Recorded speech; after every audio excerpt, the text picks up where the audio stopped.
जहाँ हम धीरे धीरे सांस ले रहे होते और हर एक सांस को बड़े प्यार से अपने अंदर लेकर अपनी जीवन की फुहार को उस सांस के जरिए और आह्लादित करके जब बाहर हम छोड़ते हैं, एक जिम्मेदारी भी है, एक मौज भी है। एक मौज भला भरा जिम्मेदारी सांस लेकर और उसे छोड़ना वैट लगाकर, वैल्यू एडेड टैक्स। तो हर एक सांस को जब हम छोड़ते हैं उसमें वैल्यू, अपना वैल्यू ऐड करके छोड़ते।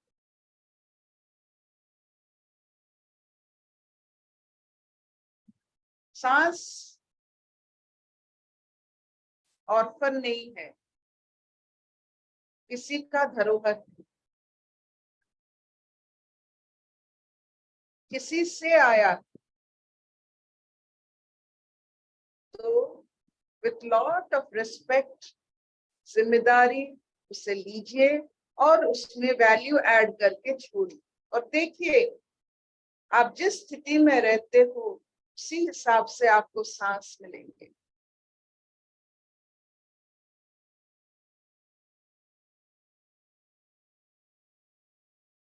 एक एक सांस हमारे नयापन खोल देता है। एक एक सांस बरसों बरसों का जो गांठ है, अविद्या है, अंधकार है, एक एक सांस उसे खोल देता।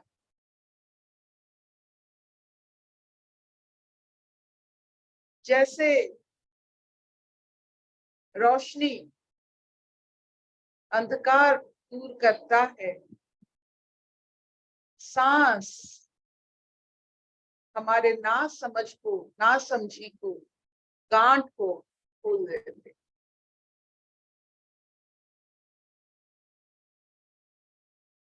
और सबसे बड़ी बात है, आप जिस अवस्था में रहेंगे उसी प्रकार के सांस आपको मिलेगी।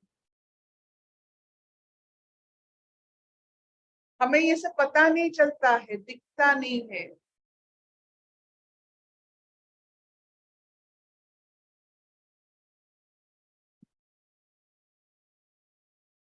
आप संसार में रहेंगे, सांसारिक भावों से उत्पन्न किया हुआ सांस आपको मिलेंगे और संसारिक चीज सोचने के लिए। तो जिस स्थिति में है, जिस अवस्था में है, उसी स्थिति से आपको सांस मिलती है।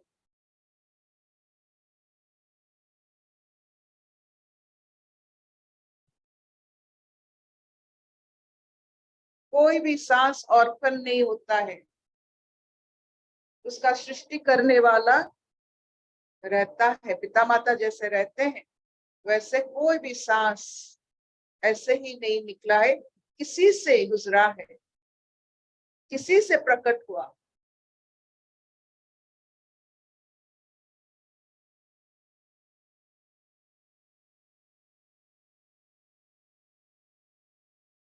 आराम से आनंदमय अवस्था में जब हम रहते हैं,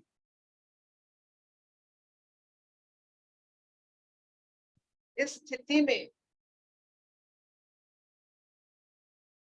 आप देखोगे कोई भी सांसारिक मनोभाव सृष्टि नहीं हो पा रहा है। हम चाहते हैं कि थोड़ा बहुत सृष्टि करें, होता नहीं।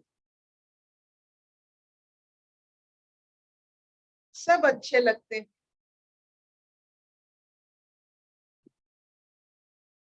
सब भरे हुए लगते हैं, सब कोई कारण वजह से, जो जैसा है कोई कारण की वजह से है वो मालूम पड़ जाता है। कभी नहीं लगता है कि वो बिना कारण कुछ हो रहा है, उसका कुछ ना कुछ कारण होगा, वो होने दो। ये जो स्थिति होता है ना, वो दृष्टा वाला स्थिति, जिसे हम दिव्य मानते।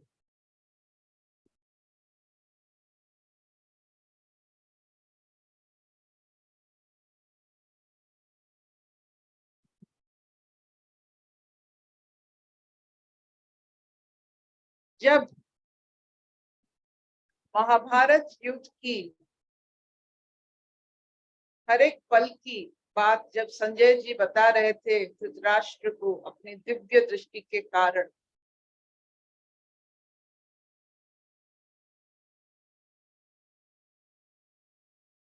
आपने देखा होगा वो संजय जी जो दिव्य दृष्टि में है, वो जैसा जो है वैसा ही उससे हम जो गीता पढ़ रहे हैं वो किसी ने सुना है, ये कृष्ण या अर्जुन ने लिखा है, कौन सी मनोभाव में सुना है, जो कृष्ण और अर्जुन की बात होती है वो बिल्कुल वैसे ही लिखा गया है। इसका मतलब है वो उस स्थिति में थे, नहीं तो छूट जाता, अपना संसार याद आ जाता।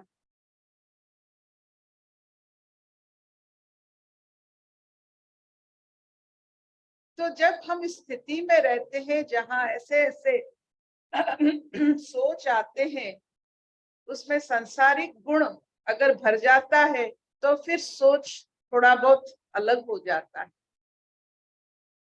18 चैप्टर 700 श्लोक संजय जी ने जिस अवस्था में उसे सुना,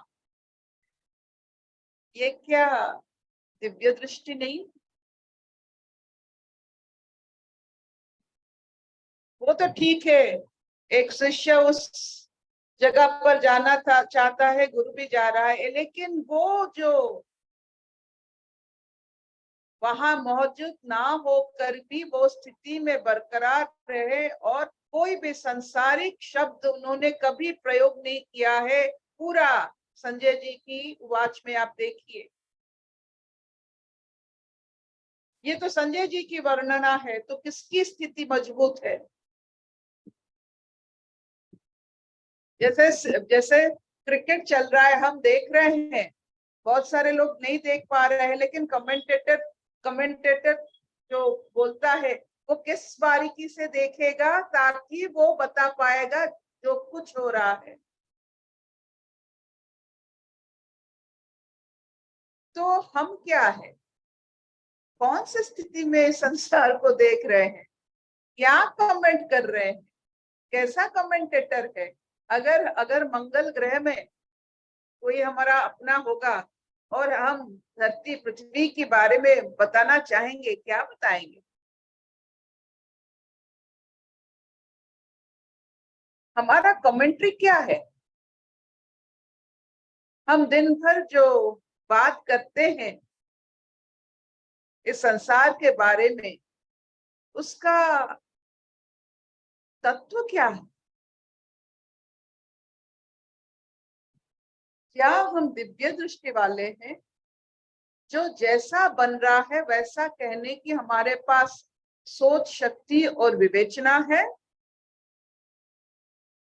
अपने को उसमें ना डालकर, अलग रहकर, दृष्टा बनकर, बिल्कुल जैसा घट रहा है से अनुभूति के साथ उसे बखान करना, किसी और को एग्जैक्टली बताना हमें आता है ना? थोड़ा बहुत उसमें स्पाइसेस डाल देते हैं। सोचिए। तो इसी से फिर सुनते हैं आज नचिकेता की कथा। स्थिति बनाइए, स्थिति बनाइए। दिव्य दृष्टि बनाना कोई मुश्किल काम नहीं है। सुनते हैं फिर एक स्थिति से। हरिओम अद्भुता। सभी योगियों को मेरा प्रणाम। आज तृतीय अध्याय, तृतीय वल्ली का 6th श्लोक, छठा श्लोक। उस आत्मा को किस प्रकार जानना चाहिए और उसके जानने में क्या प्रयोजन है, इस पर कहते हैं आत्मज्ञान का प्रकार और प्रयोजन। इंद्रियाणां पृथक भावम् उदयास्तमयोचयत पृथक उत्पाद्यमानानं मत्वा धीरो न शोचति। पृथक पृथक भूतों से उत्पन्न होने वाली इंद्रियों के जो विभिन्न भाव तथा उनकी उत्पत्ति और प्रलय है, उन्हें जानकर बुद्धिमान पुरुष शोक नहीं करता। अपने अपने विषय को ग्रहण करना रूप प्रयोजन के कारण अपने कारण रूप आकाश आदि भूतों से पृथक पृथक उत्पन्न होने वाली श्रोत्रादि इंद्रियों का जो अत्यंत विशुद्ध स्वरूप केवल चिन्मात्र आत्म स्वरूप से पृथक अर्थात स्वाभाविक विलक्षण रूपता है, उसे तथा जागृत और स्वप्न की अपेक्षा से उन इंद्रियों के उदयास्त समय उत्पत्ति और प्रलय को जानकर अर्थात विवेक पूर्वक ये समझकर कि ये इंद्रियां ही अवस्थाएं हैं, आत्मा की नहीं, ये इंद्रियां की अवस्थाएं हैं, आत्मा की नहीं, धीर बुद्धिमान पुरुष शोक नहीं करता, क्योंकि सर्वदा एक स्वभाव में रहने वाले आत्मा का कभी व्यभिचार न होने के कारण शोक का कोई कारण नहीं ठहरता। जैसा कि आत्मा ज्ञानी शोक को पार कर जाता है, ऐसी एक श्रुति भी है। हरिओम।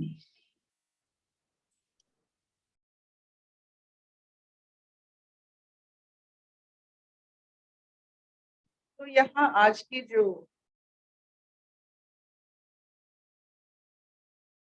ज्ञान का बीज आज बोया जा रहा है, वो इंद्रियों की उदय और अस्त के बारे में, आपकी जागृत और नींद के बारे में।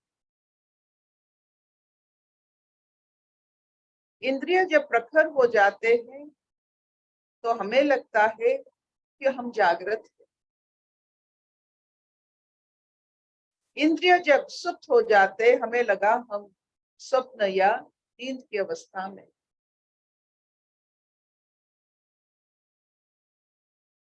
तो इंद्रिय जागृत होने से वही इंसान क्या दिखता है, इंद्रिय प्रलय और विलय होने से वही इंसान को क्या मिलता है।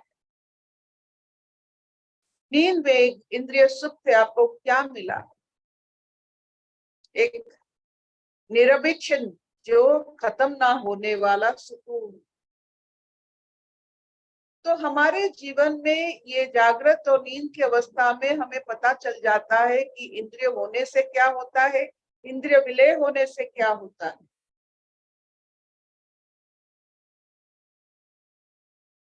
जो इंद्रिय का होना ना रहना हमारे ऊपर कितना असर डालता है, हम ये अनुभव करते हैं। और जो ये अनुभव करता है, जिसके ऊपर इंद्रिय का कोई असर व्यभिचार नहीं होता है, वो आत्मस्थित, अगर कोई उसमें रह जाए तो इंद्रिय का ये जो चक्कर होता है, उत्पन्न होना, एक किस्सा को 1000 किस्सा में बदलना, फिर वो 1000 किस्से को खत्म कर देना। जैसे आपने दिन भर जो भी किया वो नहीं मिलता है रात में, तो 1000 किस्से ये जो इंद्रिय पैदा करते हैं सोने के वक्त, वो सब विलय हो जाता है। तो क्या हम यही चक्कर में इंद्रियों की उत्पत्ति, इंद्रियों का फन, इंद्रियों का हमारे ऊपर सोच के ऊपर उसका जो असर, और वो खत्म हो जाता है रात। सच्चाई क्या यही है? क्या हम इंद्रियों के माध्यम में पूरा अपना जीवन बिताते, जो सोने के वक्त उसका इतना भी हमारे ऊपर कोई उसका असर नहीं रहता। जब सो जाते हैं हम इंद्रियों से हावी हो जाते हैं, जब जागृत रहते हैं इंद्रिय हम पर हावी हो जाता है। तो ये जो विलक्षण जो समझता है कि जब हम जागृत रहते हैं तो क्यों ना आत्म भाव से जागृत रहे, ताकि इंद्रियों का असर हम पर ना पड़े। जैसे हम सुप्त अवस्था में इंद्रियों का असर हम पर नहीं पड़ता है, जागृत अवस्था में क्यों पड़ेगा। विवेचना यही होता है कि हम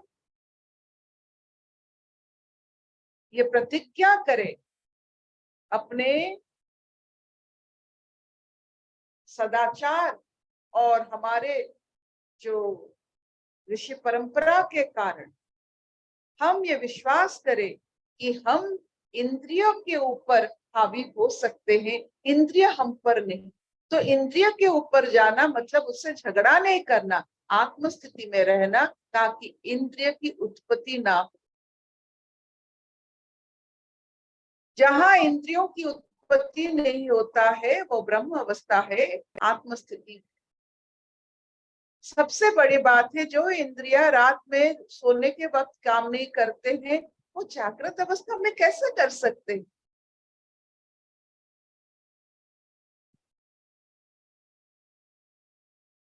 इफ इंद्रिय स्पार्क, जब हम सोते हैं वो कहाँ जाता है। सिर्फ सोने से इंद्रिय सुप्त हो जाता है। तो जागृत अवस्था में इंद्रियों का राजा हम बनना चाहिए, जो जैसे इट्स लाइक अ पेट। जब मालिक सो जाता है वो भी सो जाता है। जब हम जागृत, मालिक जागृत होता है तो वो हमारे काम के लिए है या हम उसके काम के लिए है। तो हम इंद्रियों को क्या बताएं हर दिन। इंद्रिय तो रहेंगे, हमारे पेट्स, हमारे 5 पेट हैं तो रहेंगे हमारे साथ, वो तो नहीं छोड़ेंगे। तो उसको क्या कहेंगे हमारे लिए करने के लिए। जब तक आप इंद्रियों को आप नहीं बताते हो कि चलो ब्रह्म ज्ञान सुनना है, इससे नवीनता लाना है, सच्चाई सफाई, अगर आप इंद्रियों को ऐसे ऐसे बात नहीं बताते हो तो इंद्रिय अपना मनमानी करते हैं। Give them work according to you, don't work for indriya, give them work if you have any idea। आपका अगर कोई लक्ष्य है तो आपका इंद्रिय को आप काम दे सकते हो। आप अगर विलक्षित हो, आपका कोई लक्ष्य नहीं है तो इंद्रिय हावी होते हैं। तो लक्ष्य अगर आत्म अवस्था है, आत्म स्थिति है, तो बहुत आसानी से इंद्रियों को आप काम दे सकते हो। समझ में आया। तो आप जो विवेकी पुरुष बार बार कहा जाता है, इसका मतलब होता है जो विवेकी है वो इंद्रियों को क्या क्या काम करवाना चाहिए जानता है। जो विवेकी है अपने घर में मेड सर्वेंट को क्या क्या काम करना चाहिए और कब घर से रवाना होना चाहिए वो जानते हैं।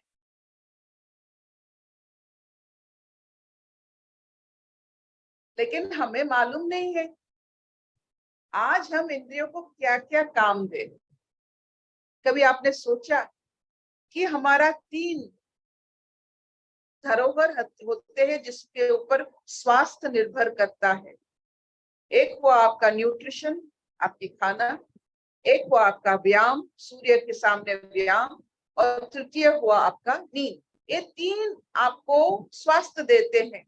लेकिन ये स्वास्थ्य किसके लिए, ये स्वास्थ्य क्या करेंगे स्वास्थ्य लेकर। जब तक आप में क्रिएटिविटी यानी ईश्वर जैसे रचना करने वाला शक्ति, ये सब ईश्वर जैसे रचना करने वाला शक्ति के लिए स्वास्थ्य चाहिए। रचना शक्ति, रचनाकार है आप ईश्वर का अंश है तो ईश्वर रचनाकार है, हम भी रचनाकार है। तो अगर आपके जीवन में, आपके मनोभाव में रचना नहीं होगा, इस स्वास्थ्य को लेकर करेंगे क्या। Creativity is the most important output of health. अगर आप आलू बना रहे हो, क्रिएटिव मोड पे आ जाओ, कुछ अलग बनाओ, कुछ नयापन लाओ। हर एक दिन आपके नयापन से ही इंद्रिय आपको सहायता करेंगे। जागृत अवस्था में जो इंद्रिय की सहायता पाता है उसको पूछिए उसको कैसा लगता है। जो इंद्रियों को काम नहीं देते हैं, उनको पता नहीं इंद्रियों के साथ क्या करना, वो कैसे इंद्रियों को, आपने देखा है जब आप बच्चों को उनका खेल कूद का प्रभाव में नहीं डालते हो, वो आपको कैसे जकड़ लेते हैं। If you don't make children interested, वो आपको जकड़ लेंगे। मुझे ये करना है, 5 बच्चे हैं, किसी को बाहर जाना है, किसी को कुछ करना है, वो आपको 5 तरह की बात बोलेंगे। आप क्या करेंगे? If you don't know what to, how to utilise them. जिसके जीवन में रचना नहीं है, और रचना क्या करना है, क्या रचना करना है, विवेकी पुरुष रचना करते क्या है? विवेकी पुरुष इंद्रियों को लेकर ढूंढने चलते हैं, खोज लगाते हैं। कैसा खोज? ये इंसान जिसमें सब कुछ कूट कूट के भरा है, फिर भी मानसिक असंतुलित अवस्था में कैसे रहता है? यही तो खोज है। बुद्ध ने यही किया, हम भी यही कर रहे हैं। सब कुछ भरा हुआ भंडार में कैसे इतनी गरीबी होता है? कोई इंसान अपने आप को कैसे मार सकता है, कैसे दुखी हो सकता है? जो खुद रोशनी है, कैसे वो रोशनी को इंतजार करता है कि कोई आए अपने जीवन में रोशनी लाए? ऐसा कैसे कर सकता है? यही तो खोज है ना। विवेकी पुरुष करते क्या है कि खुद दीप होकर वो आलोक की, कोई कोई किसी और की आलोक की प्रतीक्षा करता है। कैसा ये इंसान है? भरपूर होकर भी अपने आप को गरीब मानता है। अपने अंदर जो इच्छा शक्ति है, जो नवीनता है, जो रचनाकार की जो हमें कूट कूट के भरा है, क्या रचना करता है? मानसिक अवसाद, दुख। क्यों ये रचना करता है? कौन इसे सिखाता है दुखी होने के लिए? कौन इसे सिखाता है विक्षिप्त होने के लिए? कौन इसे सिखाता है? ये रचना कैसे बनता है? सब तो रचना है। ईश्वर ने हमें बनाया, हमने दुख को बनाया। ईश्वर तो दुख नहीं बनाए, तो किसने दुख का रचना किया? हम रचना किए। तो जो चीज यहाँ हमने बनाया, तो कैसे बनाया?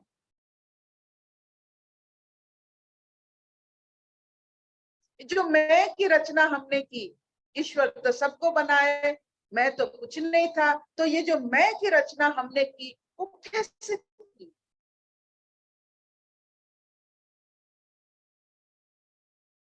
तो इसका मतलब है ये जो खोज, अगर आप खोज, आप जैसे हड्डी डालते हो, दौड़ता है कुत्ता उसे लाने के लिए, आप खोज करेंगे नवीनता की, इंद्रिय आपको साथ देंगे।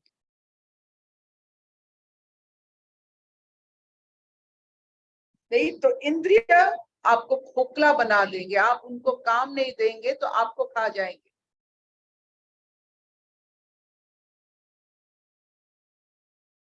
कैसे खाएंगे? सब रस निकाल कर।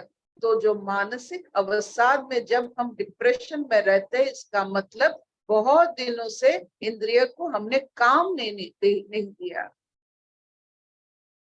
You haven't rolled the ball.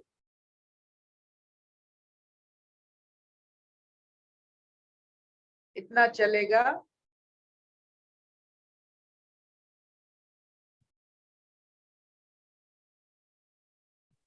जी एक दीदी ही कैच चलेगी। पॉइंट है, एक ही कैच पॉइंट है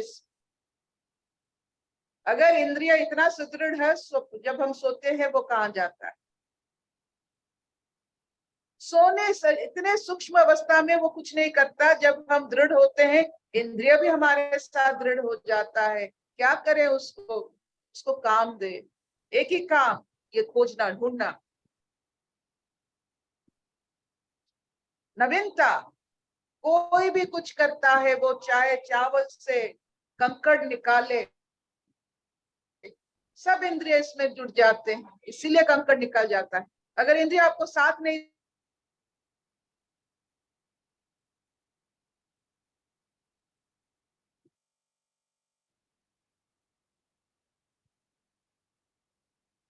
जो करना है करते हैं, इंद्रियों के माध्यम से करते हैं। हम इंद्रियों के माध्यम से करते हैं, क्यों ना इंद्रियों को सही काम दिए।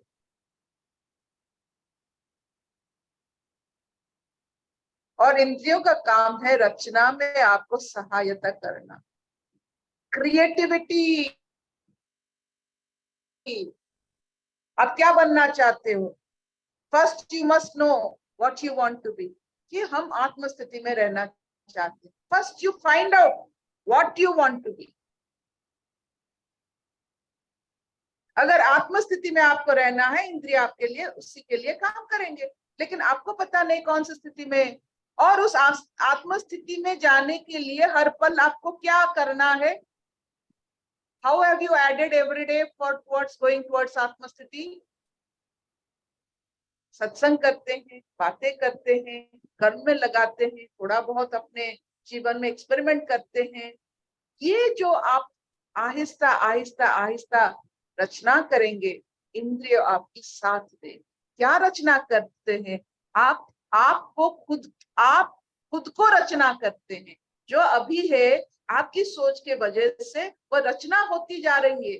आप खुद का एक बेटर एडिशन बना रहे हैं। आप रचनाकार है खुद का। आज जो वो आपने रचना किया, इंद्रियों के माध्यम से अपने आप को रचना किया है, फिर भी आप इंद्रियों के माध्यम से और रचना कर सकते हो। जो जैसा है, इंद्रियों के माध्यम से अपने आप को रचना किया है। Will this do?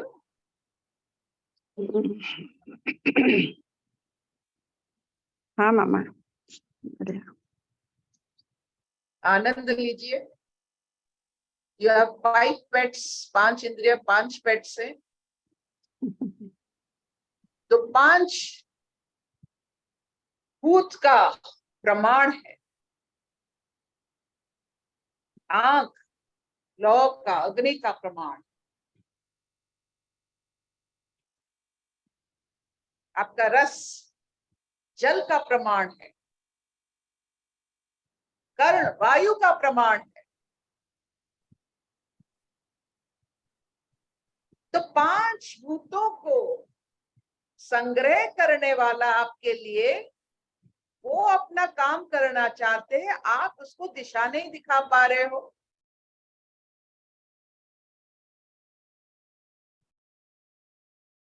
You are not able to give the right work to your child, your pet.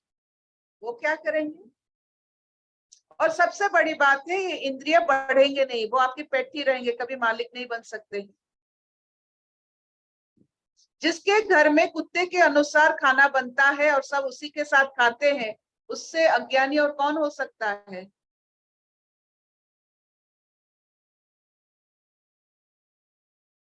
इंद्रिय के अनुसार खाना बना, आप खा लिए।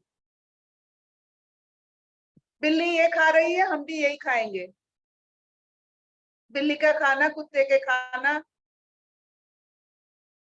आप अगर इसे खाने लगे तो इंद्रियों की खाना, इंद्रिय की, आपका चॉइस भी इंद्रियों का चॉइस बन जाएगा। तो सोचिए सोचिए सोचिए सोचिए।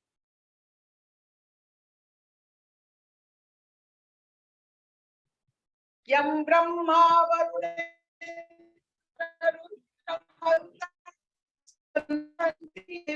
स्तवैः वेदैः संगपः गायन्ति यं सामगा ध्यानवस्थिताः पश्यन्ति यं योगिनः यस्यन्तं न विदुषुरसुरः देवाय तस्मै नमः देवाय तस्मै नमः देवाय तस्मै नमः मुखं करोति पंगुलंघयति यत्कृपा परमानन्दं परमानन्दं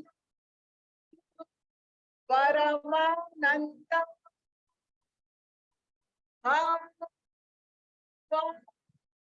ये जो माधव म से उत्पत्ति होता है, ध से आप उसको लक्ष्य देते हैं, व से आप उसे प्रकाशित करते हैं। माधव जैसा अच्छा और ऐसा साइंटिफिक शब्द इस संसार में हमारे आंखों से कुछ नहीं हो सकता है। योर थॉट, योर लक्ष्य और उसे प्रकाशित करने की शक्ति एक ही जब रास्ते पे आ जाता है वही होता है Madhav. If you can say whatever you have thought in the right sense, then you know what is Madhava.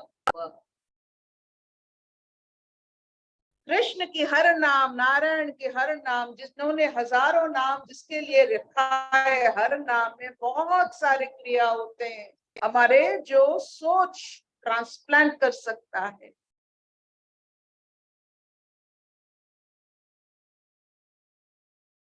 Bye bye.